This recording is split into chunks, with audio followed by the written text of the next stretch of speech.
Good. Well, good morning. It's good to be with you guys. If I have never met you before, if it's your first time in the tent, my name is David Black. I'm the campus pastor here, and something that we say often, and we mean it, is that we would rather pursue God together than to pretend to have it all together. And so what that means practically is if you are exploring Jesus, it's our heart and hope that you would find a community of people in which to do that with. If you are following Jesus and you're saying, I'm just trying to figure out what that means for me at this point in time in life, hopefully you're not alone and you see that on a Sunday like this. And so be sure to connect with somebody and say hi.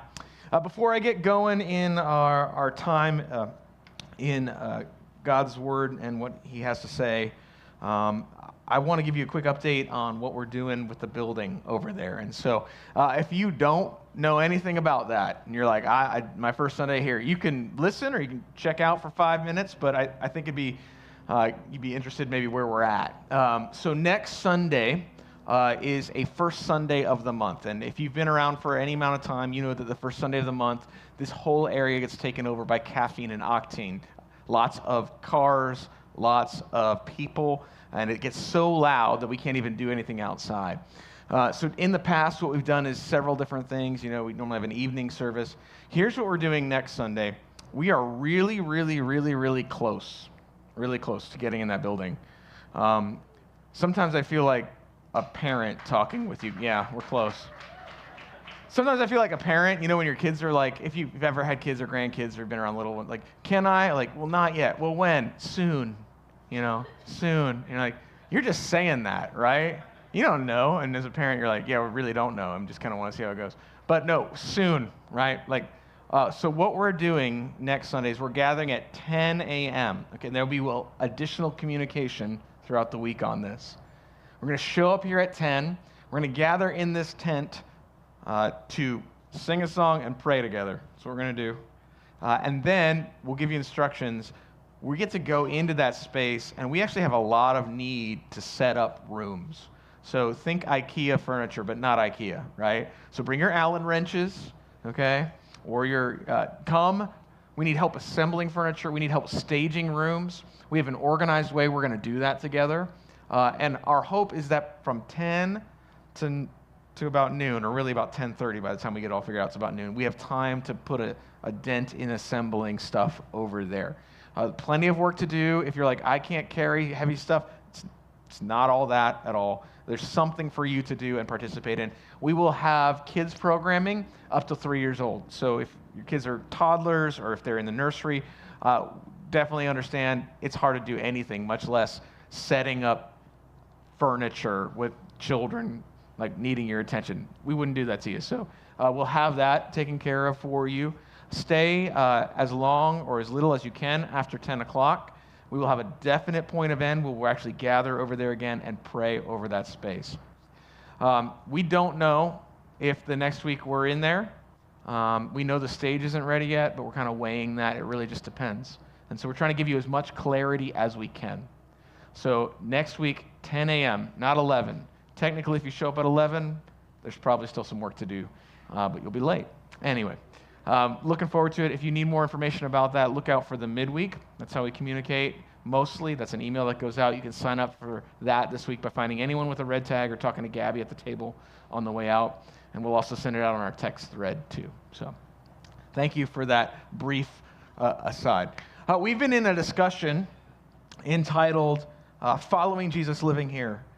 And this conversation has all been around what it means to be a follower of Jesus in a place in which you may not be the majority, or quite honestly, the culture might be very different.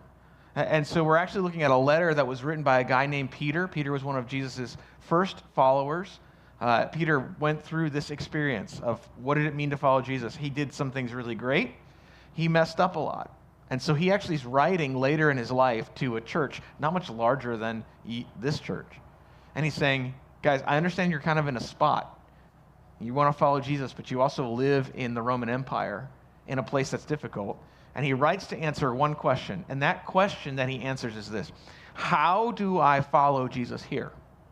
And so this series has really been for anybody who's ever heard the Bible, read the Bible, and go, well, good for you. Peter. You had Jesus right in front of you. I don't have Jesus right in front of me. How do I follow Jesus right now? Good for you, Peter. You didn't have the internet.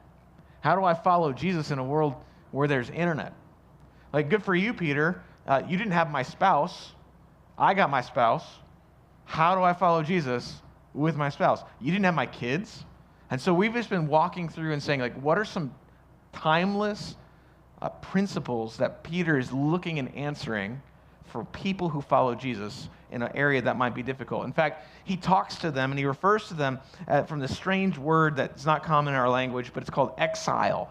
And he's referring to a time in Israel's history, which was a people group that God had a special relationship with, when they lived in Babylon, in a place that was very foreign to them. And he says the people who are currently living, to whom he's writing in the Roman Empire, would experience similar things. And they're things that maybe you've experienced or we might feel. So for them, Christianity was the minority. For them, it was largely misunderstood, and people were hostile to the teachings of Jesus. Additionally, at this time, they would have said that there was increasing social pressure to abandon their faith. And Peter writes to them, and he says a lot of things. He says, following Jesus, it means having hope in an age of despair. He says it's going to mean suffering in an age of comfort. Last week we talked about a hard topic and said it's going to look like submission in an age where it seems like everyone who's got authority and power is exploiting you. And this week, here's what he says. He says, it looks like to follow Jesus where you're at is going to look like being honorable in an age of hostility. Honorable in an age of hostility. He talks all about this, which we'll see in a moment. But I don't know about you, but maybe you've kind of put your finger in the air of the cultural tide or just the regular conversation. Things are getting a little bit more hostile in our world. Not just hostile toward people of faith, but just hostile in general. Whether that be political hostility or social hostility or just the way that you talk to people or, hey, people, how you drive and the things that you wave or otherwise wave at people on the road with you, right? Our culture is increasing, and it's not just me who's saying that. In fact, many people have begun to comment on this, talking about this in an article on Psychology Today.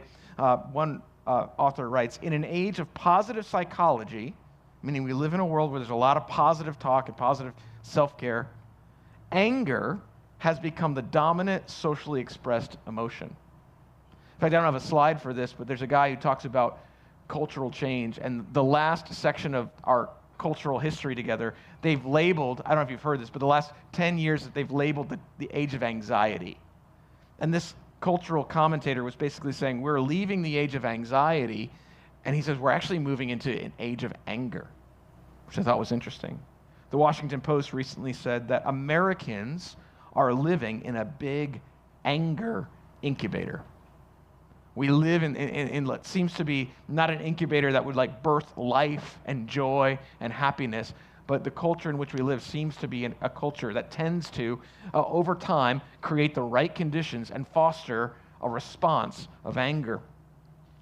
Believe it or not, social media does play a role into this. They did a study to find out what you and I all know, but this article from SCIAM magazine says why social media makes us more polarized and how to fix it. It's really interesting. Here's what they found out. Just a quick, short summary. They found out that if you get two groups of opposing people in a room together, like a group of people on the right and people on the left, conservatives, maybe a little bit more liberal, people of one certain opinion, they like pepperoni pizza and the other people like cheese pizza. I don't know. You get them, right? Two opposing groups, cat people and dog people, right? You get them together, electric vehicle, gas vehicle, put them in the same room, and what happens is those two groups will come to consensus.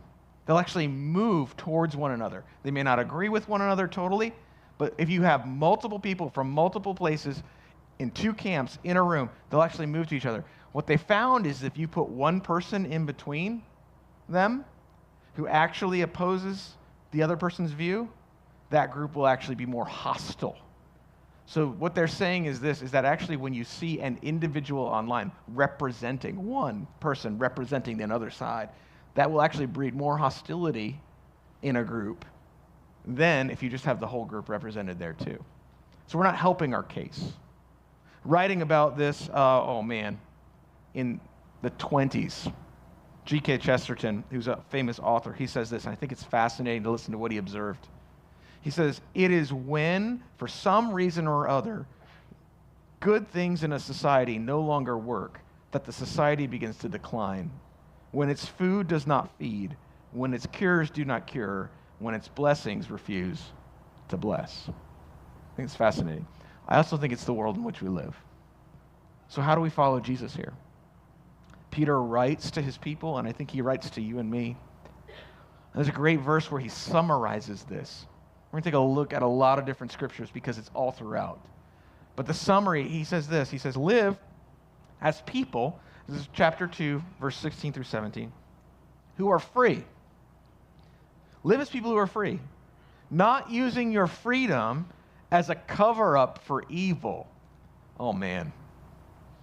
We love our freedom in America, don't we? And just reading this week, I was convicted. How many times have I pulled a blanket of my freedom up over my shoulder close as in a way of refusing to deal with where I've been angry and lashed out at other people?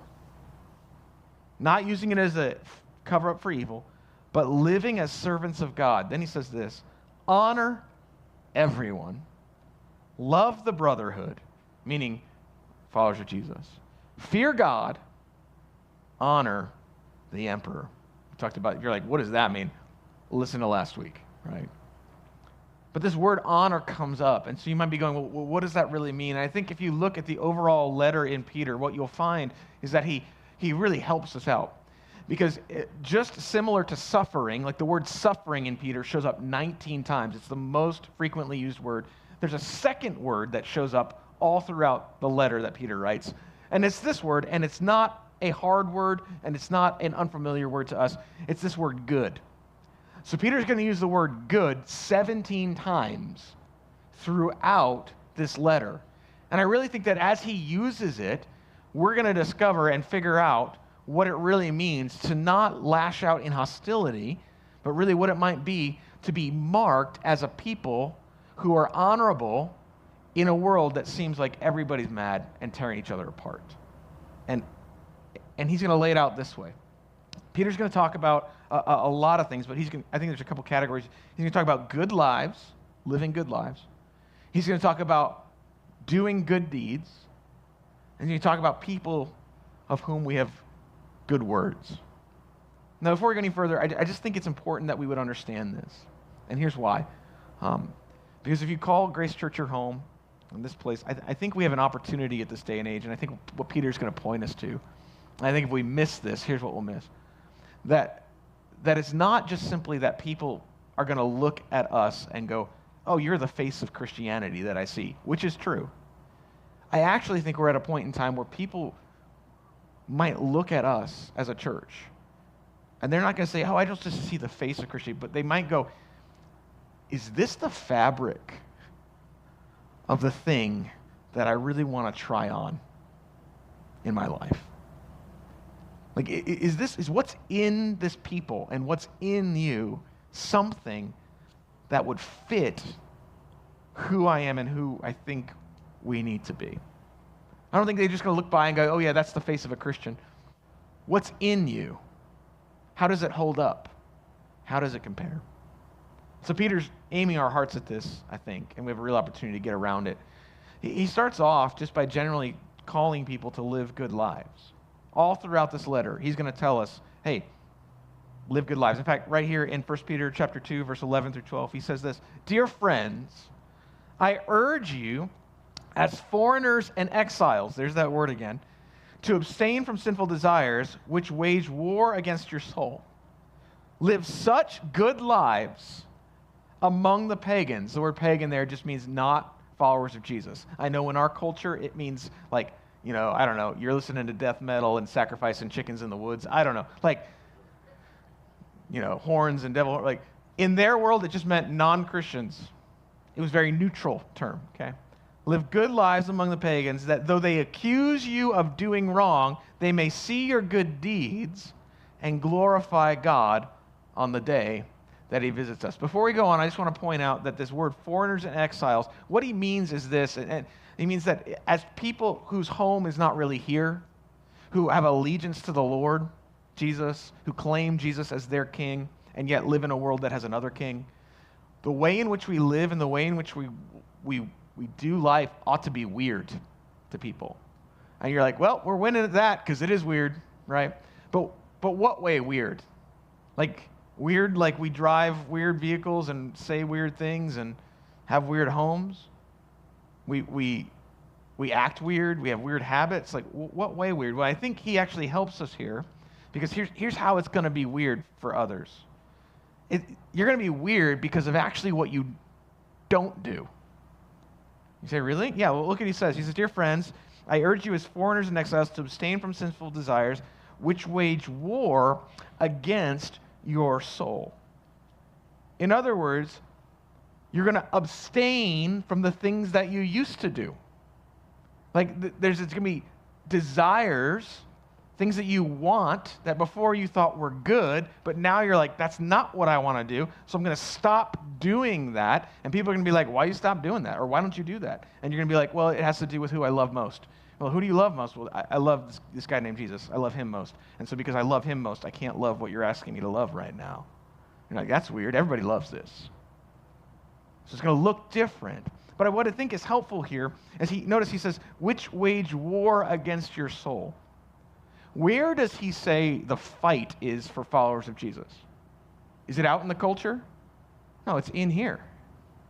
He's saying you're going to have a struggle. I love this because what he's saying is that this is not natural. You know, I don't know if you ever thought, I'm just going to come to Jesus and everything that I did before is going to go away. I won't have a problem with it and magically I'll be fine. Peter's like, that's not the case. Where before you were fighting God and kind of keeping him at arm's distance, now you're going to have to fight what you were.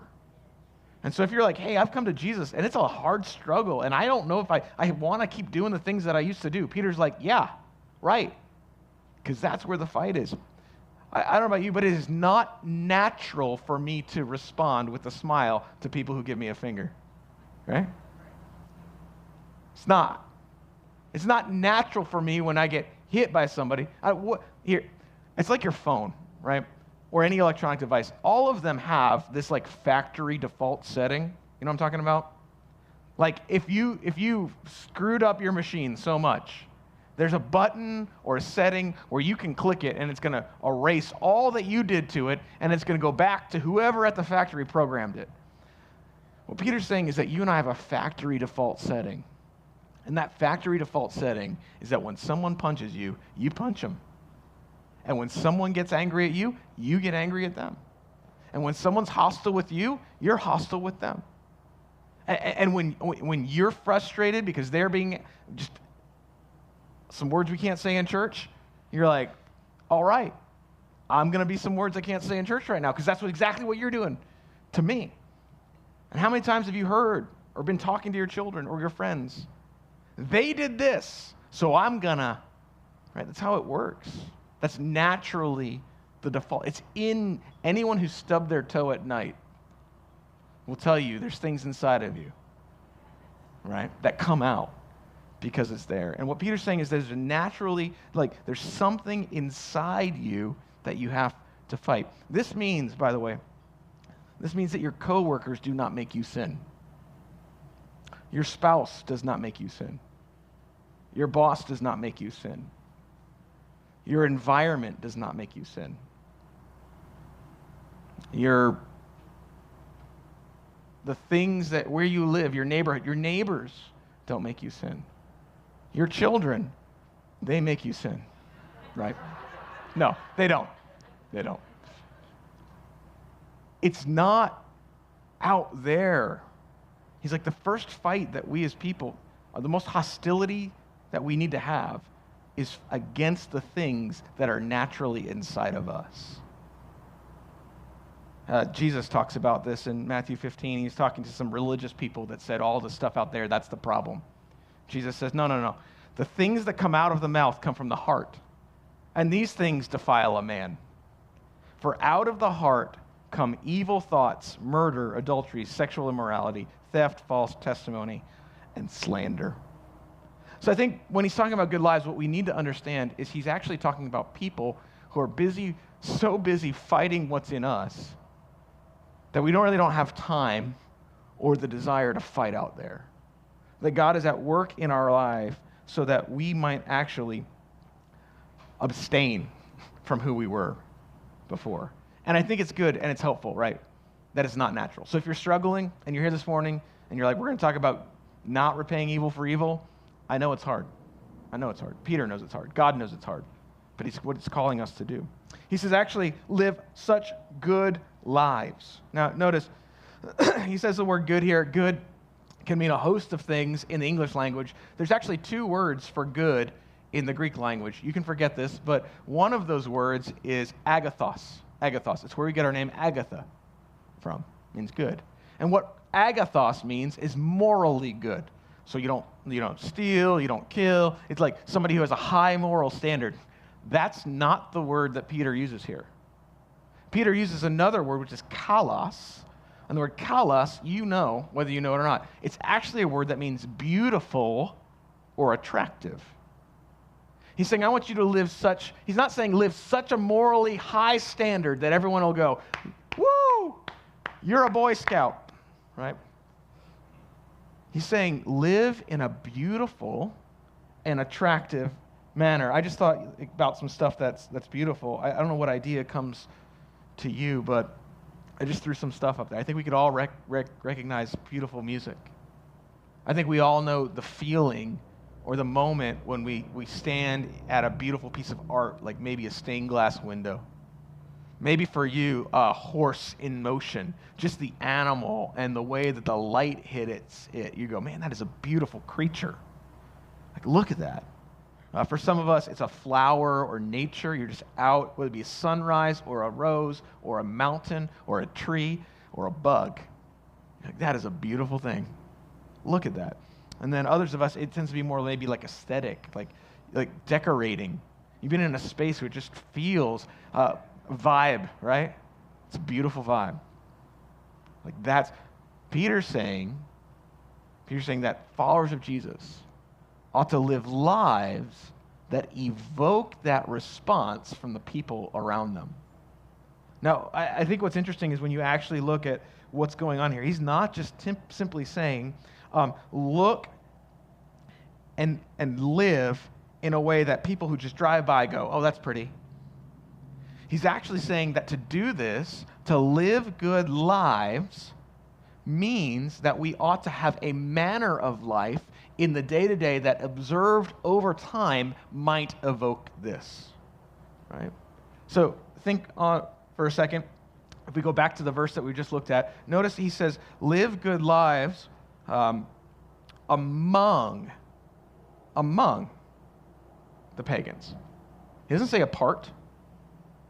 He doesn't say, live good lives, go lock yourself in a commune and shut the door and just create your own system of food and government and shopping. He doesn't do that. Live among them. That means that you're going to have to do that habitually. You're going to have to, over time, do that in such a way that people respond. Talking about this, a gentleman named Stuart Hall, he actually quotes this. He says, listen, the idea communicated is that Christians are to live such good lives that over time, people who've been observing their lives will evaluate their own lives in comparison and make the choice to live for God. They won't be making a snap judgment, but rather an educated decision. Some of you are part of our core communities. What that is, if you're unfamiliar, we don't just show up on Sunday mornings and love Jesus together. We actually think that it's important that people who are curious about what it means to follow Jesus might have the opportunity to see what followers of Jesus do. And I think in our culture, in the South especially, that if you just watch someone who follows Jesus, the message we give off is followers of Jesus go to church. Which, by the way, I think is a crucial part of following Jesus. And if you want to know why, that's a whole nother sermon series. But one of the reasons we do our core communities not in homes, but in public, is because we want to be among people. Because I think people need to see what it means to live and to hear and to find followers of Jesus around the Bible together and confessing sin to one another and encouraging one another and being like, I didn't know people did that, right?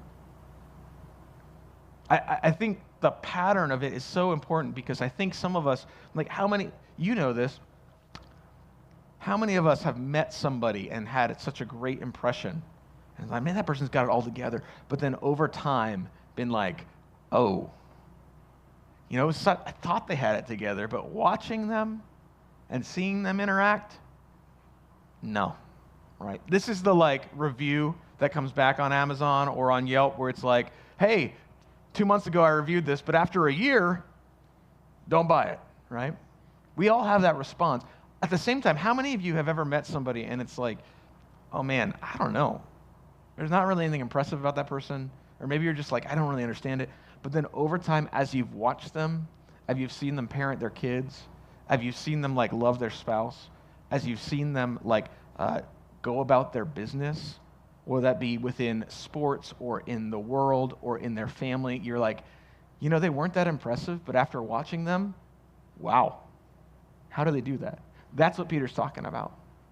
That we might not be people who just simply, when people drive by, they go, oh, wow, that looks great. But as they begin to look into our lives, that our lives are able to be leveraged to demonstrate who Jesus is. Right? That's a pretty tall order. I remember there's a guy named Seth who was part of our last church. And Seth was a single guy, and he had kind of come to know Jesus out of a party scene. He would do EDM, if you know what that is. It's just electric. He was into electric dance music, and then he'd go to festivals. One of them was called the Electric Forest. And I'm like, tell me about that. He's like, I don't want to tell you about that. And I'm like, okay, that's fair. But something Seth said over time, and one of the reasons that led him to follow Jesus, is he actually said this to somebody in our church. He's like, I didn't know that marriages could be like this. And what he meant was he didn't know that there were people who were married that were closer to his age who weren't fighting at each other all the time and talking bad about each other around when their other one's not around, and who weren't at each other, where it wasn't a power struggle, but actually moving toward a common goal. You see, when we actually get into it, it's one thing to know this in theory. It's entirely a different world to do it in reality, right? And I think that's why he goes on to the next section where he actually points us, and he goes, not just good lives, guys, but listen, if it's going to be a day-to-day thing, it's going to have to be comprised of good deeds. Good deeds. It's the same text that we looked at. He says, live such good lives among the pagans, that though they accuse you of doing wrong, they may see your good deeds. They're going to look at what you're doing and glorify God on the day of visitation. So it's not just the impression that we give off, but there's actually an action to it. So it's not just that I don't repay evil for evil. It's not that I don't flick somebody off when they flick me off when I'm driving by. It's not that I don't engage in those things. It's actually a positive thing too. Good deeds means I'm not just simply not repaying evil and remaining neutral, but I'm actually going out of my way and acting in a way and in a response that might be loving and beautiful. So throughout my week, I want to purposefully love those who others might say I have a legitimate means of responding negatively toward. I want to actually think about how I might be able to respond rightly to them. Notice, he says, for it is God's will that by doing good, you should silence the ignorant of foolish people. The Bible's going to talk a lot about how you respond, especially in the good deeds that are done, not just to people that other people would applaud, but to the people in our life that would be on the opposite side of us, that would oppose us. He's going to say a lot about that. That when you're wronged, you actually have a tremendous opportunity not to return evil for evil, but to actually turn back to that person who is wronging you. And the Bible says, don't just forget about it. Don't just ignore it. Don't just that's nothing. But the Bible's going to actually look at you and me, and Jesus is going to look at you and me, and he's saying, here's what I want you to do. I want you to do good to that person. I want you to act beautifully, and I want you to love them. And you're going, that's crazy. And I'm like, that's what God did for you and me, right? This is what Martin Luther King Jr. would call a courageous confrontation. That's all I got till it pops up. A courageous confrontation of evil by the power of love. That we might have the courage to confront those who oppose us, abuse us, hate us, with actually proactive love for them. I think something that really, really begins to mess with you and mess with me is what Peter says in another passage when he's talking about this very same thing. He says, "Who is going to harm you if you're eager to do good? But even if you should suffer for what is right, you are blessed." That word eager. I don't know. He doesn't say, hey, consider it. He doesn't say, hey, if you want some extra credit, think about being good to other people. He doesn't say, like, struggle to do good. He says eager to good. The word there, eager, is zelos. That's where we get our word zealot. The closest word we have in the English language is passion. It's my passion to do good to those who are wrong to me. You're like, what? I used to drive this really beat up truck for a while. It had no muffler. It was a 1989 Dodge Dakota, and it had this giant car topper on the back of it, like this truck topper on the bed. And it wasn't a cool truck topper. It was like the weird ones that you're like, where did that come from? It like kind of had that weird angle. It was very like 70s-ish. It used to be white, but now it's just kind of yellow, right? And it was on there, and it fit the truck, so I kept it on there for a little while. But on the back window, it had this bumper sticker. And the bumper sticker said this: "Every day I fish adds a year onto my life." And everywhere I went, people started talking to me about fishing. I don't feel this way about fishing at all. At all. People be like, "Where you fish?" I'm like, "Nowhere." And it got so bad that there's this guy he's a friend of mine, and he just made fun of me all the time. I just see him, and he'd be like, "Every day I fish, adds a year onto my life." And I'm like, "Yeah." And every day I fish. I'm like, "Yep, that's right." I hated it because it was not a reflection of anything that I'm passionate about.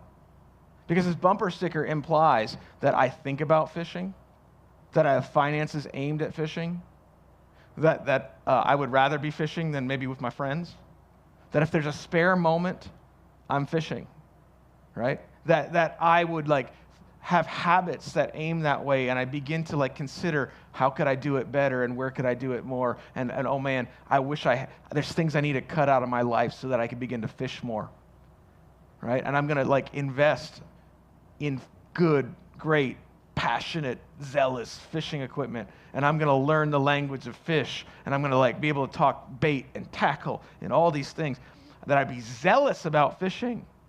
Right? The Bible talks about you and I in such a way that Jesus is almost like walking up to you and I and putting this bumper sticker on us that says, "I do good to people who hate me." And we go, ew, it's not really me. But think about that. If I'm eager to do it, I'm going to think about ways that I could be doing that more. I'm not only going to think about it, I'm going to start thinking about what margin I can make in my life to do that. I'm going to put some finances toward that. I'm going to consider ways in which I might have the opportunity. I'm going to cut some things out of my life so that I might actually have a habit. I'm going to be interested in ways, and I'm going to read about other ways that people are loving those who hate them so that I might be eager. Guys, guess what? I caught one this big. Guys, I got an opportunity this week to love somebody who hated me. I got an opportunity to do something good in the face of hostility. I got an opportunity to interact with somebody who doesn't even like anything I like. They vote different than I vote. They raise their kids different than I raise. They identify differently than I identify. And yet I have the opportunity to be beautiful towards them in hopes that they might see a beautiful Jesus. Right? Man, it's crazy that we might even think this way. But here's Here's what Jesus had to say. It's all throughout his writings. It's not just me. It's not just Peter. Jesus said this. He said, here's the lesson. This is really fascinating. He talks to the disciples about this manager that didn't fear God and was a bad manager, but when he got fired, he called up his friends, forgave all their debts so that they would like him and accept him and have a place to work and live. And Jesus looks at his disciples and he says, here's the lesson, guys. It doesn't even sound like Jesus, does it? Use your worldly resources to benefit others and make friends. Then, when your possessions are gone, they will welcome you to an eternal home. You're like, what does that mean? It's going to kill me? Like, no. He's saying, use the money and the finances that God gave you to do good to others so that when this world burns down and it's all gone, you show up in eternity and they're there. And they're like, hey, I've been waiting on you. Thanks for doing good to me when no one else did. Later on, Jesus would say this in Matthew. He'd say, in the same way, let your light shine before men, that they may see your, there's that word, good deeds, and glorify God that's in heaven. Now, good for you. You're a pastor. I know you just naturally, you got a degree in doing good to your enemies, don't you? I'm like, no, I don't. Oh, yeah, maybe a really, really great guy like Peter who followed. Again, I thought we were talking about how do I follow Jesus here. How do I even start? Where do I even start? And I love this because I think Peter kind of anticipates this. Because he's not just talking about good lives and good deeds. He's like, if you want to start somewhere, and I think this is really where it begins. He's like, what about your good words? Beautiful words. I think the best place for you and I to start, if you're struggling to love your enemies, is to even talk about them in such a way that might be beautiful. Peter says this, do not repay evil for evil or insult with insult. On the contrary, repay evil with blessing, because to this you were called. What? Jesus is calling you to this? This is why you were called? So that you might inherit a blessing. Now, blessing is one of those words that gets really tossed around, right? In our culture. Hashtag blessed, all that stuff. What Peter's talking about is actually accounting in some returns. So you're like, wait, I'm going to get money? No, that's not what he's saying. Notice he says, do not repay evil for evil. In other words, we keep accounts, right? We do. Everybody does. How much have I poured out for this person versus how much they've taken and how much they've given back? We tend to do that in our relationships, right? And we avoid people who take too much, and we love people who give us a lot and fill us up, right? We block people who are toxic, which sometimes just means they take all our stuff and our energy, and we surround our friends who give to us all the time. And Peter's going, don't repay evil for evil. Well, that person never gives to me, so I'm never going to give to them. He's saying, actually, bless them. The word bless is the word eulogy. It's the word eulogy. And we've taken that word eulogy. It's two words put together to speak good over. And we know what a eulogy is because most often we hear it at this, right? At funerals.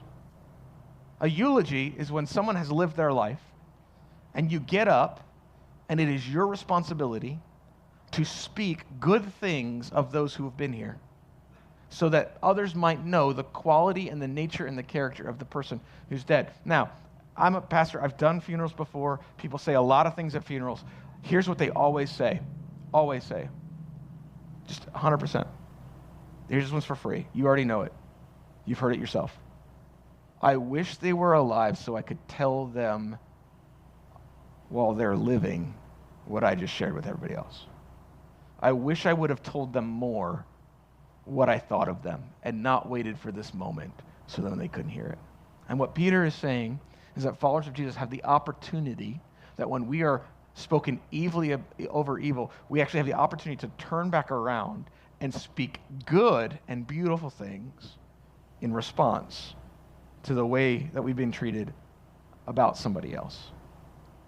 He's like, don't wait till eternity and be like, God, you're so great, you're so good, you did so much. How about you let him work through us to begin to do that. Look at what he says in verse 3:15. He says, always be prepared to give an answer to everyone who asks you, to give a reason for the hope that you have. But do this with gentleness and respect. So you're going to disagree. People are going to challenge you. Dude, you believe what? You think what? What do you mean there's this thing called sin? Tell me, who is God? What did Jesus do?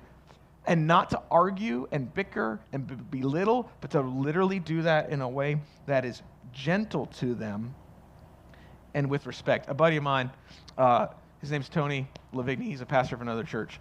He says this, in a world that throws shade, Christians shine light. And I'm like, you're 43. Do you really talk like that? And he's like, yeah, no, I don't know. But I thought that was helpful for me. I thought, okay, I get that. In Philippians chapter 2, verse 14 and 15, Paul writes about this. He says this, do everything without grumbling or arguing, so that you might become blameless, children of God without fault in a warped and crooked generation. Then you will shine among them like stars in the sky. Grumbling and complaining. Notice he says, look, you want to know how you're going to shine like stars in the sky in a culture? Go out and love homeless people. That's not what he says. You want to stand out in a crooked generation? Elect officials who love the Lord. That's not what he says. You want to stand out? Get really cool. No. What's he say? Don't grumble and don't complain. You want to start with some good words and beautiful words? He's like, just don't complain and just don't grumble. And immediately we're all like, well, crap. Because that's what we do.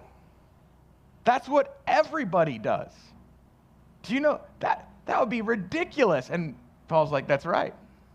That's right. I think perhaps the most simple place we could start with our words. If you're like, my enemies, that's too much. Okay, fine. Just don't grumble and don't complain. Just don't. Okay. Huffington Post wrote this. I thought this was interesting. It says this, gave a couple facts about this idea of grumbling and complaining. The first one right here. I can't read it because it's not there. Most people complain once a minute during a typical conversation. Okay? Comprising 30 to 40% of all conversation. 30 to 40% of our conversation is complaining or grumbling. The word grumbling and complaining in the Greek are onomatopoeias. Do you know what that means? It means like zap, pow. It's literally the word gugamozo. Gugamozo. And so he's saying don't gugamozo about other people. He's saying live in such a way. Can you imagine what it would look like in your life if you never complained and never grumbled? Can you imagine what it might be to your coworkers or to your spouse or to your kids or toward others around you if you were never complaining and never grumbling? Man, that'd be fascinating. That'd be very difficult. Look, I know this is difficult, right? Why? Because we live in Georgia. We've been in a tent, right? Complaining about the weather is what we do as humans. I found this graphic. I thought it was funny. Look at this. It's an adult, right, with an umbrella. Yay! Or no. Humph. And the kid is like, this is awesome. And then it's sunny, and we're like, it's too hot. I hate this. And the kid's like, I'm in the pool. This is awesome. And then it snows, and we're like, I hate snow. Nobody knows how to drive, and there's stores out of bread. And you're like, and the kid's like, yay. Kids, I don't know if you notice this, kids love weather. They're just like, can I go out in it? And adults hate it. Because we're just like, oh, it's so hot. Oh, it's so cold. Like, it has to be, I don't know what, 66 to 70 degrees with no wind and no humidity for us to be like, there's a God, right? Like, that's how we get. If it's outside of that range, forget it. What would we talk about? Right. And if you're going, everybody does that, that's the point. You're right. It would be so different if we were people whose lives and deeds and words were beautiful. Beautiful. If we just began to start there and pay attention. And so maybe for you, just to get really practical, maybe for you this week, there's someone who you can't stand. Or maybe for you, there's somebody who you've just been complaining about. And maybe for you, the challenge is, what would it look like to actually live a good life near them, and maybe even act lovingly and beautifully towards them? And how could I not complain and grumble about them? Man, that's hard. It's hard. I think we got to clear something up before we're done. And that's this. I would hate to talk about, and Peter would hate for it, and Jesus would not intend this, by the way, for us to have this conversation about living honorably in an age of hostility in a way that we might shine like stars. And do that in such a way that might lead you to believe that somehow good deeds give us favor or earn credit with God. They're like gold stars. Right? In fact, the Bible would talk a lot that it's not our good deeds that gain us favor with God. It's not our good deeds that get us into eternity. It's not our good deeds that make a difference. It's actually what God has done for us. That's called the good news of Jesus. And so a guy named Paul talks about this to a church in Ephesus. He says this. He says, "For it is by grace you have been saved through faith, and this, and what? Not of yourselves. It's a gift of God, not by works, so that nobody can boast." Okay, so the intention of this conversation isn't so that you would go out and live such a good life that God would be proud of you and he'd let you in. That's not how that works. It's not how it works at all. In fact, God loves people who are unlovable. That's the type of God he is. And God has sent Jesus for you and for me. And there's no measure of good. We can't be good enough because the standard is so high. So he lived a life. He did the good. It was credited to his account. And God tells us that we actually benefit because he gives that account to us. And he took all of our life onto him. So Christians we're not saved by good works. That's not how that works. But the Bible would say we are saved for them and toward them. So we're not saved by good works, we're saved toward them. In fact, in the next verse, the very next verse, here's what he continues and says, "For we are God's handiwork, created in Christ Jesus to do good works, which God has prepared in advance for us to do." Like, God has plans for you. God has beautiful things for you to do. Not so that he'll love you more, and not so that you'll get in. Because if that was the standard, none of us would get in. Right? But because he's been good to you through Jesus, so that other people, why? Might actually know him, might actually see him, might actually look at the fabric of our lives and go, "I'll try that on." Could it be that there's a beautiful God? Or, man, if God can do that with that person, what could he do with me? What could he do with me? Most of us don't share our faith with other people, not because we don't believe it, but because we're going, "Oh man, I've yet to realize what he did with me." Because if he can't fix me, and if he hasn't fixed me, how in the world would he fix anybody else in my life? So we understand the goodness of Jesus and what he's done for us. We're trying to earn it. And he's like, "You don't have to earn it." Peter says this. He says, "Live such good lives among the heavens so they might glorify God on the day he visits us." What does that mean? That means that one day everyone's going to see the Lord. And there might be a time coming when God shows up, they go, "Man, he is awesome. And the only reason I know he's awesome, and the only reason I know what he did for me, is because someday some person did for me what I did not deserve." And I said, "Why did you do that?" And they're like, "There's a God who did for me what I don't deserve." Did you know this is the only place in the New Testament where it talks about people who are not yet Christians glorifying God? It's the only place. That God might, through our beautiful lives, create for him worship from people who don't even know him yet. It's fascinating. It's fascinating.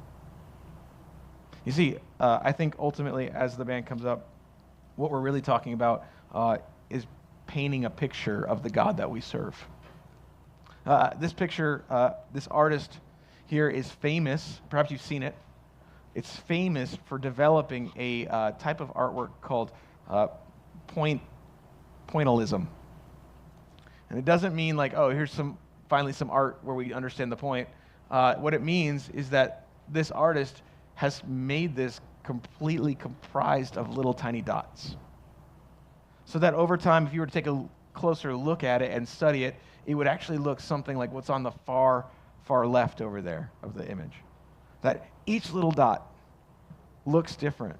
And yet, when they're all brought together and all in a certain area, there's a larger, beautiful picture that you go, wow, look at that. That's what Peter is saying we have the potential to do in a world that is hostile, in an anger incubator of our country. That the church might actually have the opportunity, you and I, if you are following Jesus, might have the opportunity to collectively come together. You might say, what could I do by myself? You could make a little dot, and someone else could make a little dot, and someone else could make a little dot, so that over time, Jesus is seen by people. Not just simply seen, but felt, too. I think the best opportunity you have to share Jesus with somebody else is when they look at you and they say this. If this happens to you, okay, I would be a bad leader if I didn't prepare you for this. If you do this, at some point in time, if you're loving to people who don't love you, even if it's not the other person, if you live a beautiful life, at some point in time, someone will come along and they will say this to you. You're good. You're good. Man, you're such a good person. If you say thanks, I will come find you. Because I think you have the most unique opportunity that anyone could ever give you in that moment to point to Jesus. I think you can say thanks, by the way. I think you can say thanks, but I'm not. I'm not. If you knew me, I'm not good. If you knew what I thought, if you knew what my first natural response was, if you knew what I had to fight and keep down, if you knew what I said when I stubbed my toe at night, you wouldn't be saying that. But can I talk to you about somebody who is, right? It's Jesus. Peter says he, Jesus himself, bore our sins in his body on the cross so that we might die to sin and live for righteousness. By his wounds, we've been healed. And can I tell you, it's only by his wounds that anything else in this world gets healed. That's it. It's not our policy. It's not our money. It's not our education. It's not even our goodness. It's his wounds for you and for me. Man, that's the opportunity we have to point to. It's the only thing wide enough for that. I get excited when I think about what we can do together. So let's do that this week, yeah? Let's pray. Father, thank you for dying for us. Thank you for bringing healing to a hostile world. God, may we be agents of that.